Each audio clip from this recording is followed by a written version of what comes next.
Então, a nossa capacitação é sobre o SUS, sobre o Sistema Único de Saúde, e também falaremos um pouquinho sobre organizações sociais, como se dá as OS, o que significa ser uma OS, o que precisa para ser uma OS, e também alguns desafios que as OS enfrentam nas suas atividades. Contextualizando o nosso Sistema Único de Saúde, o SUS, ele é o maior sistema de saúde do mundo, é regulamentado pela Constituição de 1988, e ele é o maior sistema de saúde público do mundo. Ele atende, em média, 190 milhões de brasileiros, e não só brasileiros, mas também atende a outros, a pessoas de outros países também. Porque no SUS nós temos um princípio básico, que é a universalidade.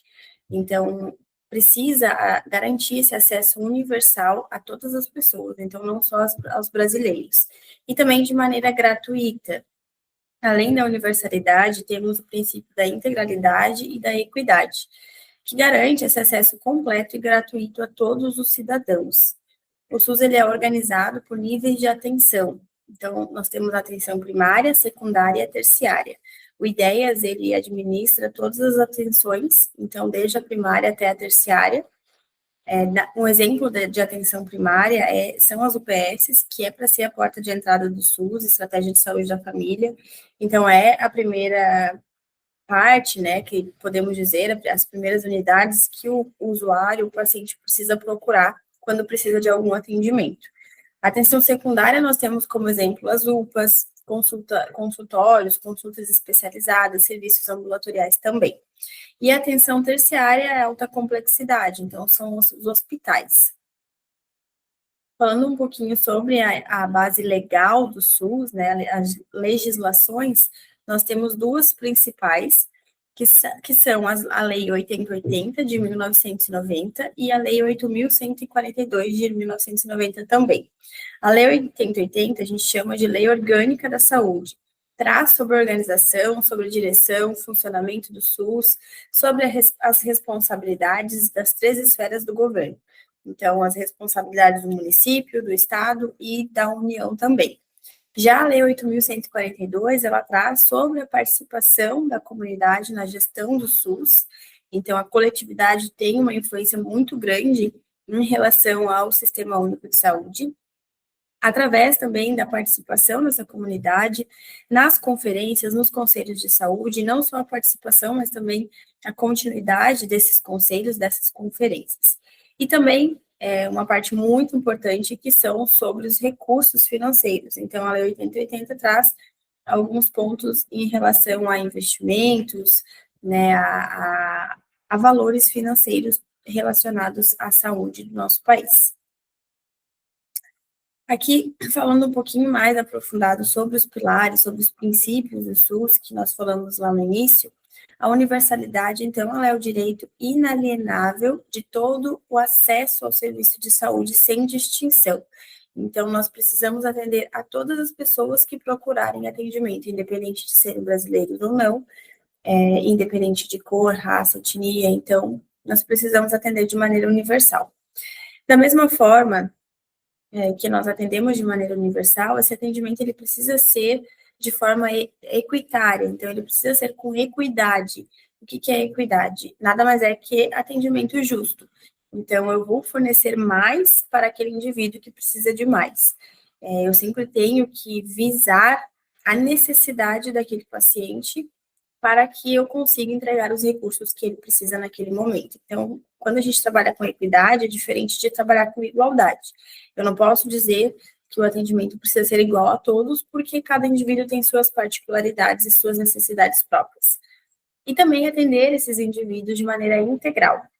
Então, nesse caso, a integralidade ela é a oferta da atenção completa, abrangendo a promoção, a prevenção, o tratamento e reabilitação. Então, desde o início da vida do ser humano até o fim da vida, e da mesma forma, desde a promoção e prevenção até, se porventura necessitar do tratamento e da reabilitação.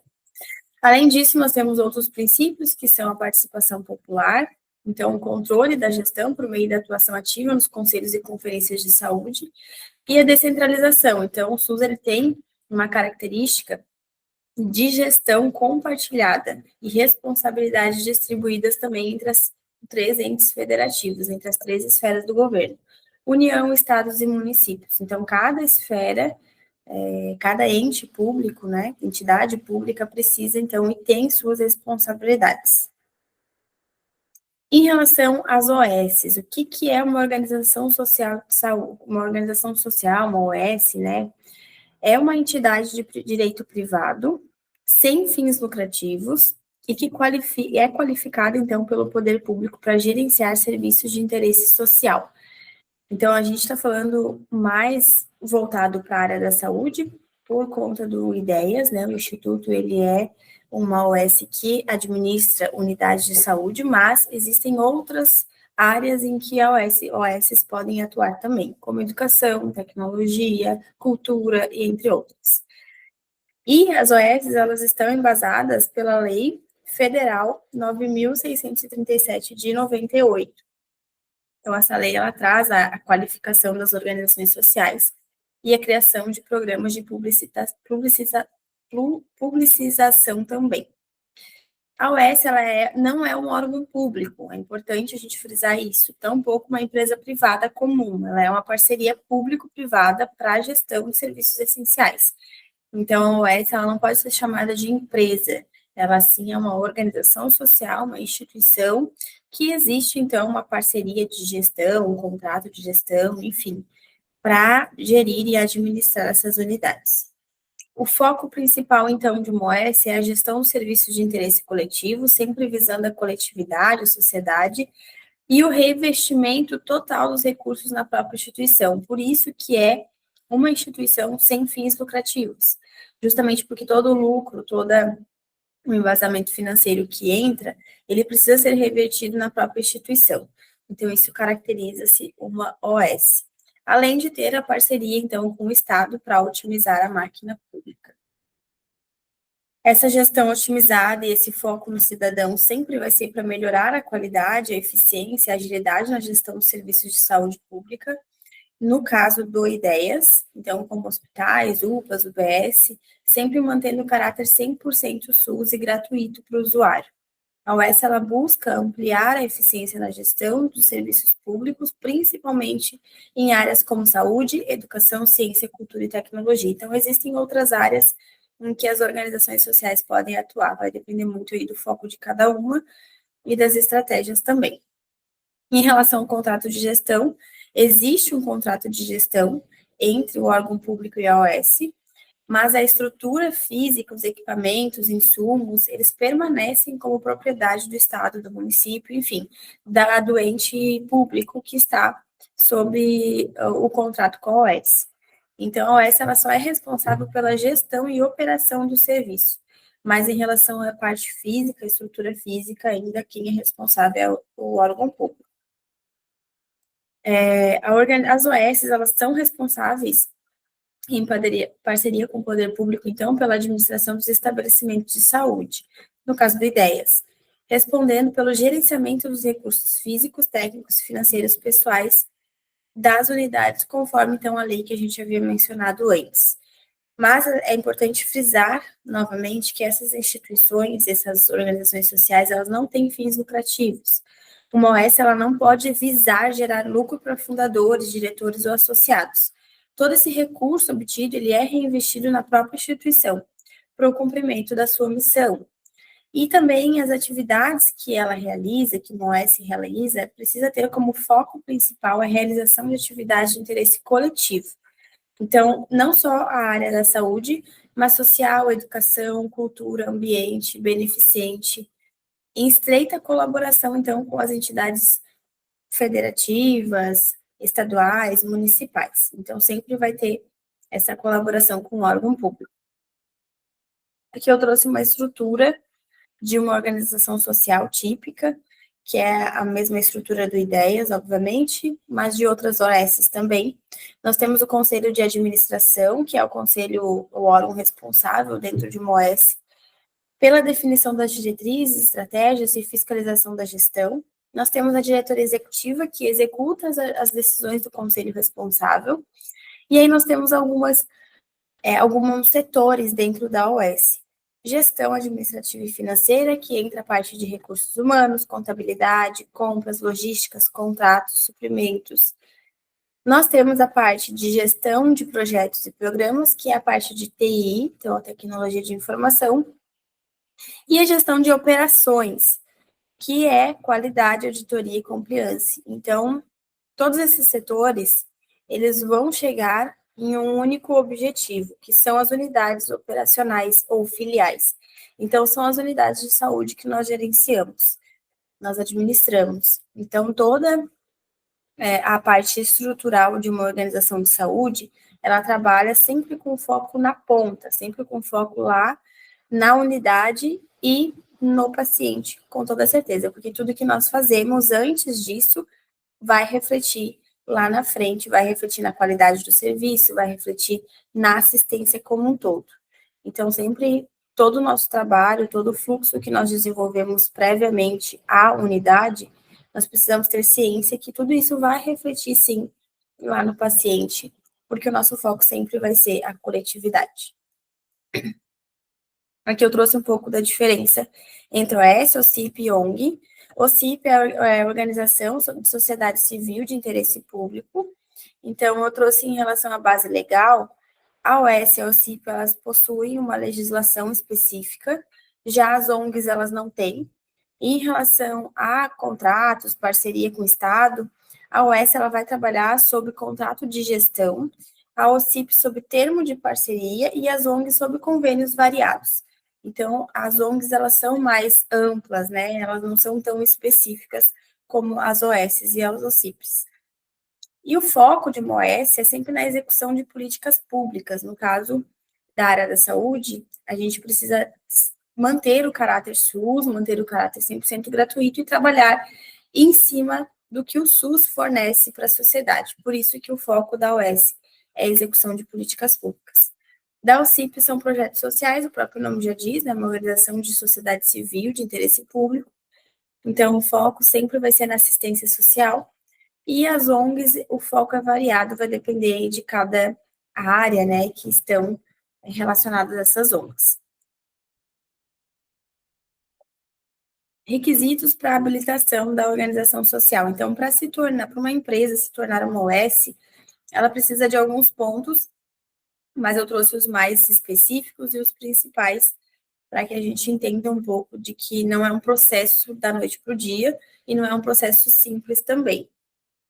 Em relação à natureza jurídica, a empresa ela precisa ser uma pessoa jurídica de direito privado, constituída como associação ou fundação.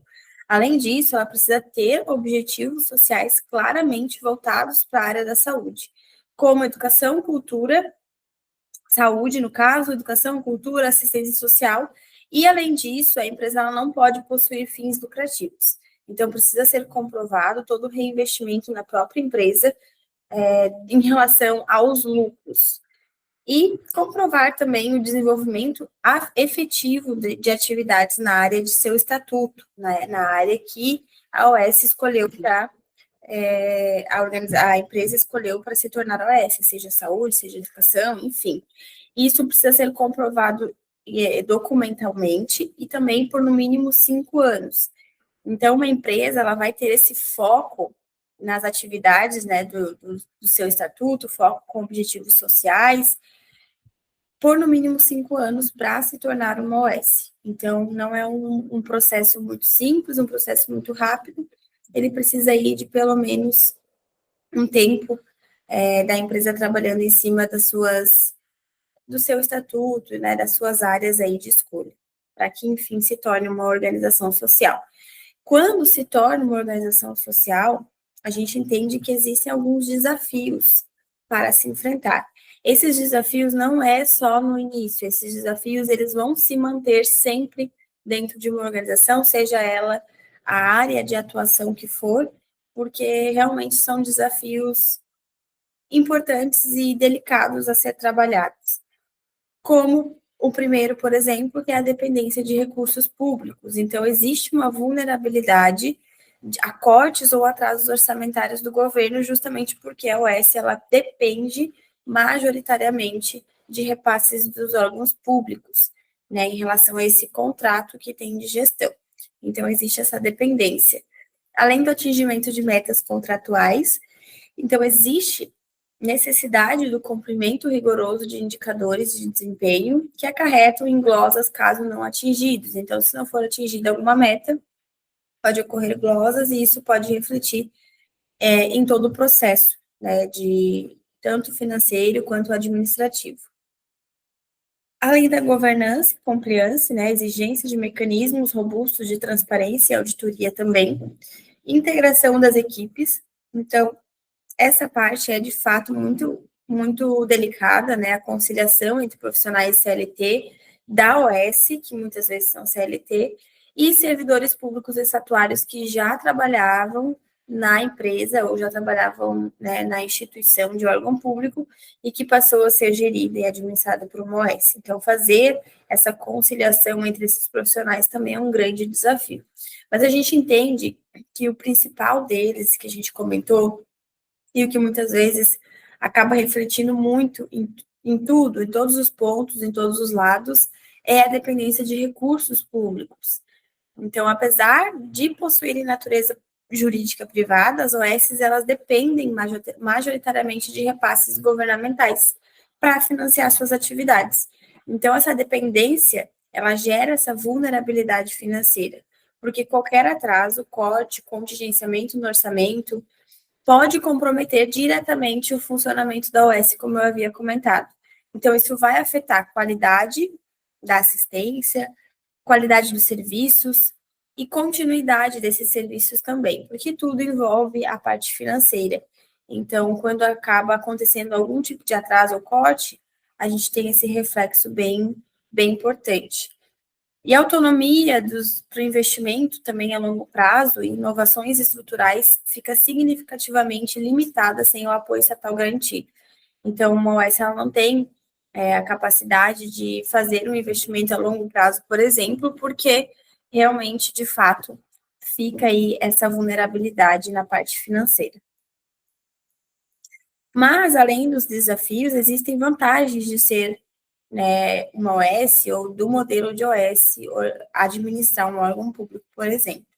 Agilidade, então, agilidade na contratação dos serviços e profissionais também, além da inovação, então, inovação nos processos de gestão, inovação das tecnologias, da maneira de trabalhar, dos fluxos, foco em resultados, então, sempre nós trabalhamos com indicadores claros, isso nos permite avaliar e implementar práticas para melhorar, flexibilidade também para adequar as equipes às demandas, possibilidade de remuneração variável em relação a remuneração baseada no desempenho, por exemplo, maior eficiência na aplicação dos recursos. Então, quando bem aplicado, quando bem implementado e fiscalizado, esse modelo de organização social ele pode sim representar uma alternativa estratégica para ampliar a qualidade dos serviços prestados à população.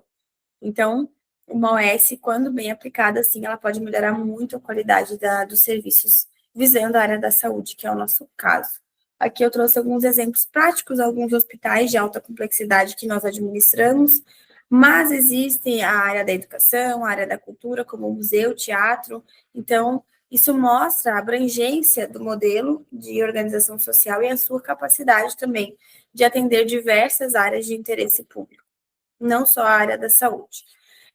Para que eu possa contratar uma organização social para administrar o órgão público, eu preciso abrir, em um primeiro momento, um edital de chamamento. Com isso, a partir disso, as OS elas vão encaminhar as propostas e essas licitações elas vão ser avaliadas. E uma delas vai ser escolhida, a melhor que se enquadra, e a partir disso vai ser firmado um contrato. Existem alguns tipos de contrato, que eu trouxe alguns para a gente exemplificar, mas o principal deles, que é o contrato de gestão, é aquele contrato que uma OS trabalha sempre com o órgão público. Ele é um instrumento jurídico firmado entre o poder público e uma organização social para delegar a execução das atividades de interesse público. Então, especialmente nas áreas da saúde, educação, cultura, meio ambiente, ciência e tecnologia. Já o contrato de concessão, ele é um acordo firmado entre o poder público e a instituição para que esta explore o serviço público, mediante remuneração paga pela subsidiada. E o contrato administrativo, ele é um acordo firmado entre a administração pública e uma particular. Nesse caso, pode ser uma OS ou não, assim como o contrato de concessão também. Só o contrato de gestão que precisa ser uma organização social já.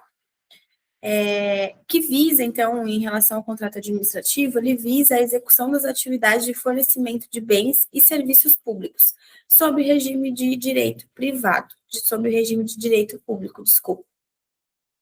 Além desses 3 contratos, nós temos um contrato à parte, que é o contrato emergencial. Ele é um tipo de contrato administrativo firmado sem licitação prévia e também tem o objetivo de atender a situações de urgência e emergência, que exijam solução imediata para evitar prejuízos e que não tem, então, tempo hábil para que seja realizada essa licitação, todo esse edital, todo esse processo para contratação. Ele precisa ser firmado imediatamente. Por quê? Situações como calamidade pública, desastres naturais, colapsos dos serviços essenciais, como aconteceu na pandemia da Covid-19. Então, esses colapsos na área da saúde, saneamento, segurança, entre outros. Situações em que a realização de uma licitação, como eu falei, não seja viável a tempo. Então, há necessidade de realizar esse contrato de forma emergencial. Esse contrato ele tem alguns adenos, alguns pontos que precisam ser atentos, né, e cumpridos. Em relação ao prazo, tem que respeitar o limite necessário, o tempo necessário, e não pode ultrapassar 180 dias. Esses contratos, eles não são prorrogáveis. Então, se porventura eu preciso renovar um contrato emergencial, porque aquela situação ela não se resolveu ainda, como foi o caso da pandemia, precisou precisou de contratos emergenciais por muito mais tempo do que 180 dias, a gente vai finalizar o contrato emergencial que foi aberto e vai abrir o novo. Ele não é prorrogável, então, em hipótese alguma, não pode passar de 180 dias. A contratação ela deve ser devidamente motivada, então precisa ser comprovada a calamidade pública, comprovada a necessidade e com muita transparência. A administração ela deve publicar o extrato do contrato e os documentos de dispensa no portal da transparência e nos demais meios oficiais também. Então, precisa ver essa transparência, relatórios, pareceres, que deixam, então, para a população, né, para todos conseguirem acompanhar o processo e como está se voltando essa parte de financeira, principalmente.